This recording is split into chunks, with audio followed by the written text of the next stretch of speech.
Hello বন্ধুরা, অনেক সময় দেখা যায় যে জিমেলের স্টোরেজ ফুল হয়ে গেছে। তো বন্ধুরা, অনেক সময় দেখা যায় যে 82% বা 85%, 92% এরকম কিন্তু জিমেলের স্টোরেজ ফুল হয়ে যায়। তো ফুল হয়ে গেলে কিন্তু আপনাদের একটা নোটিফিকেশন শো করে।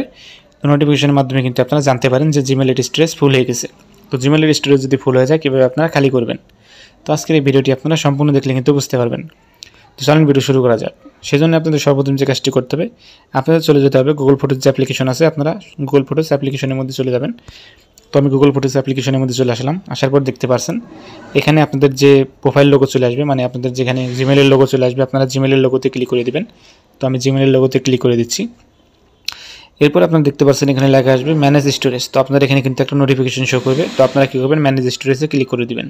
তো আমি ম্যানেজ স্টোরেজে ক্লিক করে দিলাম এবং ক্লিক করে দেওয়ার পর দেখতে পাচ্ছেন এখানে কিন্তু আপনাদের দেখাচ্ছে, এখানে দেখাচ্ছে 77%, মানে আমার কিন্তু ফুল হয়েছে। দেখতে পাচ্ছেন এখানে দেখাচ্ছে। এখন আপনারা কীভাবে খালি করবেন? তো খালি করার জন্য আমরা নিচের দিকে চলে আসবেন। নিচের দিকে আসার পর দেখতে পাচ্ছেন এখানে লার্জ ফাইল লেখা আছে। তো আপনারা কী করবেন, লার্জ ফাইলে দেখতে পাচ্ছেন আমার কিন্তু এটা আছে, মানে ফটো ভিডিও কিন্তু 10 GB কিন্তু আমার এখান থেকে গুগল কিন্তু নিয়েছি। তো এখন আপনারা কী করবেন, এগুলো আপনারা কীভাবে খালি করবেন? তো আপনারা লার্জ ফাইলটা কীভাবে খালি করবেন? লার্জ ফাইল খালি করার জন্য আপনারা লার্জ ফাইলে ক্লিক করবেন। এখানে কিন্তু আপনারা দেখবেন যে আপনাদের ফটো ভিডিও কিন্তু আপনারা এখানে দেখতে পাবেন। তো আপনারা লার্জ ফাইল যদি খালি করতে চান, এখান থেকে আপনাদের যে ভিডিওটা আপনাদের দরকার নেই, মানে যে ভিডিওটা আপনাদের প্রয়োজন নেই, সেই ভিডিওটা আপনারা কী করবেন, ডিলিট করে দিবেন। তো আপনাদের দেখানোর জন্য একটা আমি ডিলিট করে দেখাচ্ছি। দেখতে পাচ্ছেন এই একটা ভিডিও আছে। তো ধরেন এই ভিডিওটা আমার দরকার নেই, এই ভিডিওটা আমি ডিলিট করে দেবো। সেজন্য দেখতে পাচ্ছেন এখানে টিক মার্ক আছে, আপনারা টিক মার্কে ক্লিক করবেন। তারপর উপর দেখতে পাচ্ছেন ডিলিট লেখা আছে। তো আপনারা কী করবেন, এখান থেকে দেখতে পাচ্ছেন ডিলিট লেখা আছে, আপনারা ডিলিট অপশনে ক্লিক করে দেবেন। তাহলে কিন্তু মানে এই যে ভিডিওটা আছে সেই ভিডিওটা কিন্তু ডিলিট হয়ে যাবে। দেখতে পাচ্ছেন এখানে টিক বক্স আছে, আপনারা কী করবেন, টিক বক্সে ক্লিক করে দেবেন। তো টিক বক্সে ক্লিক করে দেওয়ার পর আপনারা মুভ টু ট্রাশ বিন এটাতে আপনারা ক্লিক করবেন। দেখতে পাচ্ছেন মুভ টু বিন। তো আপনারা মুভ টু বিনে ক্লিক করে দেবেন। তাহলে কিন্তু আপনাদের ভিডিওটা কিন্তু ডিলিট হয়ে যাবে, মানে পার্মানেন্টলি ডিলিট হবে না।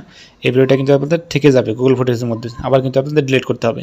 এখান থেকে আপনারা এগুলো ডিলিট করবেন। তো ভিডিওগুলো আপনারা কীভাবে ডিলিট করবেন, মানে যেটা আমি ডিলিট করলাম সেটা আপনারা পরবর্তীতে কীভাবে ডিলিট করবেন আপনাদের দেখিয়ে দিচ্ছি। এরপর দেখতে পাচ্ছেন এখানে লেখা আছে ভিডিওস। দেখতে পাচ্ছেন এখানে কিন্তু আমার কিছু ভিডিওস আছে। এই ভিডিওগুলো কিন্তু আপনার যদি প্রয়োজন না হয়, আপনারা কী করবেন, এটা ডিলিট করে দেবেন। দেখতে পাচ্ছেন এখানে একটা ভিডিও আছে।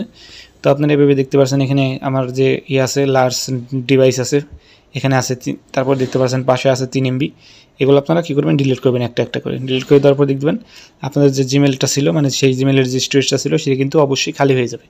এবং আপনারা কী করবেন, হোয়াটসঅ্যাপে যে আদান প্রদান করেছেন, মানে ছবি ভিডিও যেগুলো আদান প্রদান করেছেন, সেগুলো আপনারা কী করবেন, সেই ভিডিও ফটোগুলো আপনারা ডিলিট করে দিবেন। এখন যে আমি ভিডিওটা ডিলিট করলাম, সেই ভিডিওটা কিন্তু আমার এখান থেকে ডিলিট হয় নাই। তো ভিডিওটা কিন্তু থেকে গেছে। ভিডিওটা দেখতে পাচ্ছেন এখানে বিন আছে, মানে ট্র্যাশ আছে, সেই ট্র্যাশে কিন্তু থেকে গেছে। দেখতে পাচ্ছেন বিন আছে। তো আপনারা ডিলিটের অপশানে ক্লিক করে দেবেন। দেখতে পারলেন আমার ভিডিওটা কিন্তু এখানে থেকে গেছে, ভিডিওটা কিন্তু ডিলিট হয় নাই। তো আপনারা কী করবেন, ভিডিওটা চাপ দিয়ে ধরে দেখতে পাচ্ছেন নিচের দিকে লেখা আছে ডিলিট, আপনারা কী করবেন, ডিলিট অপশানে ক্লিক করবেন, তাহলে কিন্তু ডিলিট হয়ে যাবে। তো আপনারা এভাবে চাইলে কিন্তু আপনার জিমেল স্টোরেজ যদি ফুল হয়ে যায়, আপনারা এভাবে খালি করতে পারবেন। তো আশা করি আপনারা বুঝতে পারছেন যে জিমেল স্টোরেজ যদি ফুল হয়ে যায় কীভাবে আপনারা খালি করবেন। তো আশা করি ভিডিওটা ভালো লাগছে। তো ভিডিওটা যদি ভালো লাগে তো অবশ্যই আপনারা লাইক করবেন, শেয়ার করবেন, আর চ্যানেলটি আপনারা সাবস্ক্রাইব করে রাখবেন।